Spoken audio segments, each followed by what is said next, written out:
Thank you, Deputy Chairman, sir. This bill is in continuation of a series of pro-governance measures initiated by Honorable Prime Minister ever since he became Prime Minister in 2014 May. As soon as he took over the reins of office, a two-member committee was established to identify all acts all legislations that have no relevance in today's context. And so far, 1,486 such acts have been taken off from the books, from the statute books. So this is a massive cleanup exercise. This was done to ensure that primitive and irrelevant acts do not find a part of the statute books. So, in the present bill, we are actually seeking to repeal 76 such central acts which have no relevance or which do not need to exist as a part of this statute.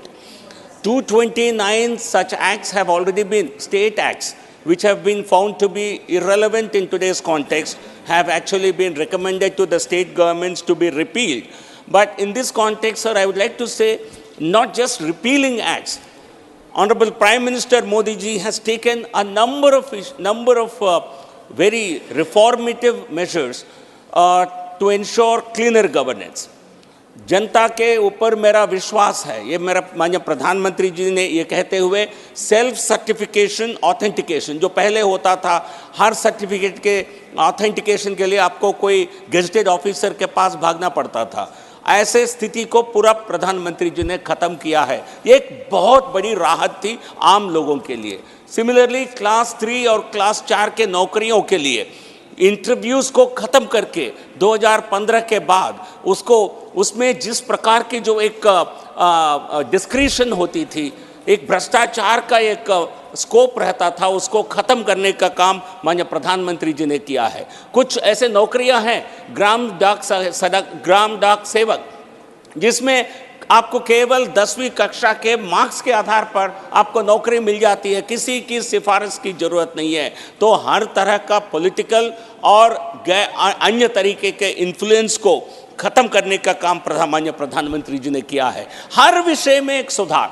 पिछले सत्र में हमने एक bill पारित किया था जो print media के रजिस्ट्रेशन के लिए भी बहुत लंबी चौड़ी एक प्रक्रिया थी। उसमें कलेक्टर, वो जो ब्रिटिश काल में जो मीडिया पर जो अंकुश रहता था, उस प्रकार का अंकुश आज की दुनिया में उसकी कोई रेलेवेंस नहीं है, उसको ख़त्म करने का काम हमने किया है। सिमिलरली पिछले सत्र में हमने जन विश्वास एक्ट के बिल के जरिए हमने बहुत सारे कानूनों में जो क्रिमिनल प्रावधानें थी उसको ख़त्म करने का काम किया है। तो Prime Minister has fulfilled his commitment of minimum government and maximum governance.